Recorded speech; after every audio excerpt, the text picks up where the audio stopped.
Can you tell us your name? My name is Araujo. And how have you become aware of the health needs of people with long-term mental illness? Well, I've been basically a lifelong resident of Fall River and the surrounding area. I had a few stints outside of this area. But my recent history within the last 15 years or so, I got sick and so I had to take off my work, my primary work objectives, and so I did a lot of volunteer work in the community, and that's mostly where I spend a lot of my time now when I feel up to it. So I spend a lot of time in soup kitchens. I spend a lot of time with a lot of different civic organizations helping people with mental health issues and substance abuse issues. And so a lot of the population that I come across on a regular, consistent basis fit the category to a T. What kinds of health problems do you hear about? Well, the entire gamut. It's health issues range from just basic fundamental health needs, especially when people are in the midst of mental health episodes or in substance abuse crises situations. The fundamental health needs fall by the wayside. People who are homeless, just changing socks can lead to severe consequences in cold weather, for example, and little things like that.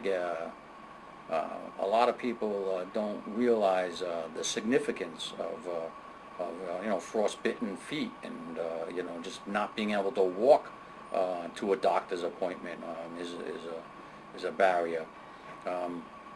Dental care, when your teeth hurt, you can't chew and your mouth's swollen, and so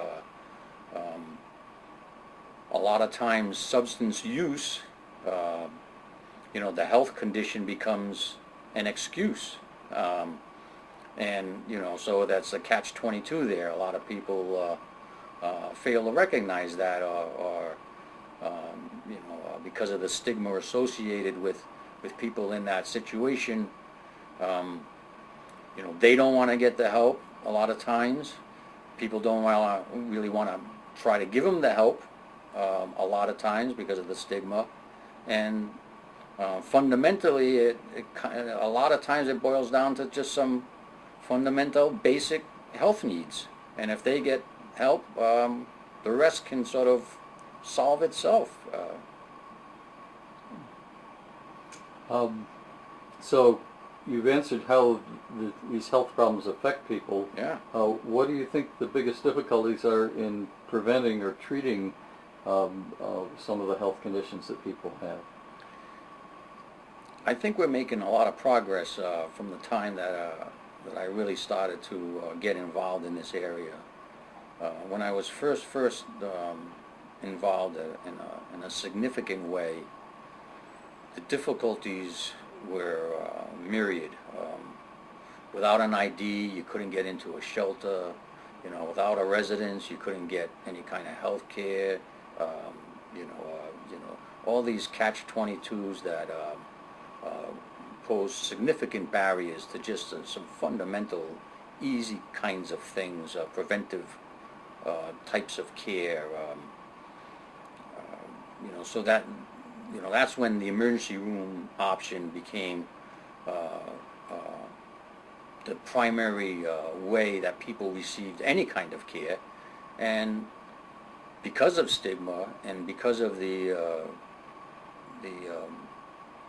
attitudes and responses people received when they did go to emergency rooms like that, it was frowned upon. So people really didn't go to emergency rooms unless it became an emergency. And I think we've progressed significantly in that regard. There is significant more outreach in our community. The resources have become much better available. The information has become much more transparent, which is very important thing. I think that's very important because it allows people then to see the information available to them and the resources available to them, and it allows them to make decisions as opposed to feeling like you're being forced into situations that you feel uncomfortable in.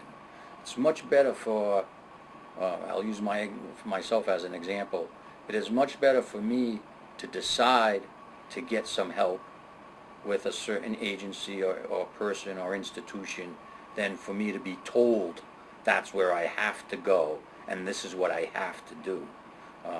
When it works the other way, it generally works out much better.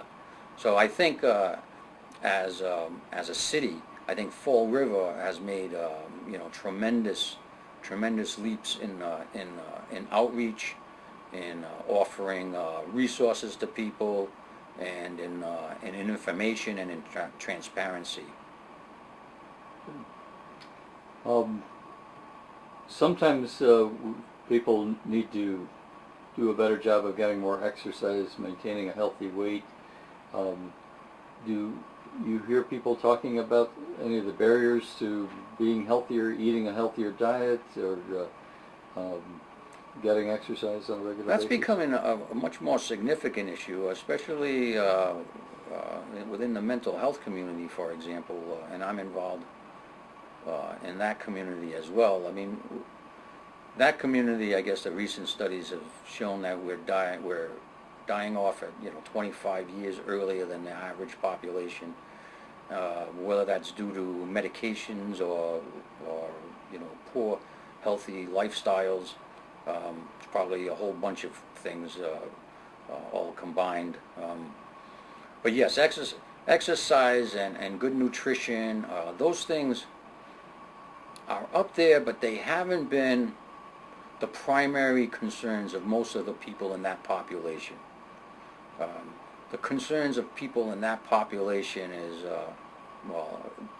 and this is from my experience, and so I can't speak for everyone, obviously, but making sure you have a consistent roof over your head,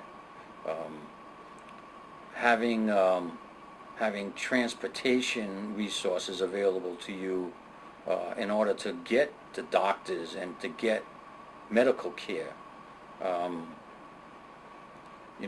I can recall there are times in my recovery journey, if you will, where it's a blizzard, it's cold, I have no money, and I miss an appointment, and now the doctor doesn't want to see me for another 4 months, as punishment for missing an appointment.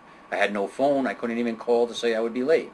So finances, actually, having some financial stability, having some housing stability, those kind of come first. Having some mental stability, and even if you're using substances, having at least that stable would help.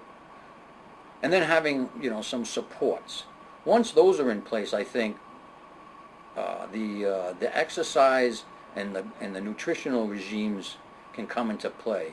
I think for a lot of people, especially at the very lowest end, if the soup kitchens and some of the provider organizations could actually make a little more effort into providing a more healthy diet for people, and maybe some education.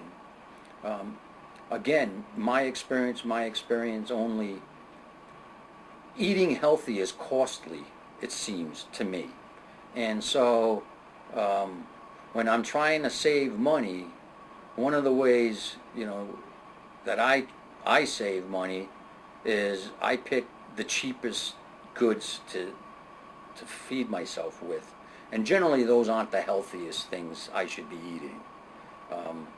Now, everything in moderation, of course, but when you're hungry, those Debbie bars, or cookies, and I mean, those snacks, at least they put something in that growling belly of yours. And yeah, that's if we can stabilize the other things, we could get some soup kitchens maybe on board to sort of look a little bit more at nutrition and a little bit more education for people, I think that would go a long way.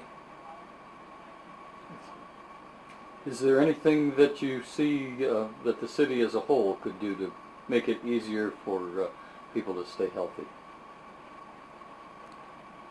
Again, I think we're doing really well. This group and some others, these initiatives, we're putting up bike paths, we're putting up walking paths. We have our I don't know if they're monthly, but they're at least monthly hikes through our forest. That we have a wonderful forest that a resource that most people I don't think realize we have here. One of the things, I guess, if we could,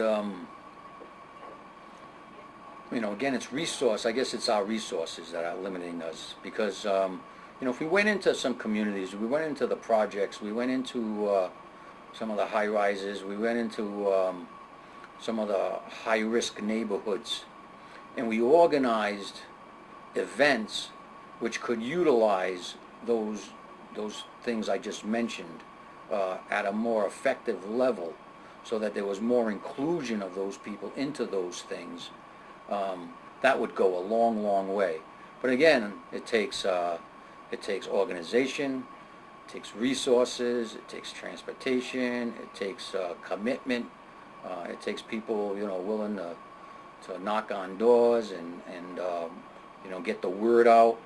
The neighborhood organizations are doing some terrific work. We have CD Rec and other organizations are doing some great stuff. But these are sort of like once in a while events. It's if we could sort of do it a lot more often and be a lot more inclusive, I think that would be a really good goal for us to work on. Thank you very much. Yeah, quite welcome. Thank you for inviting me.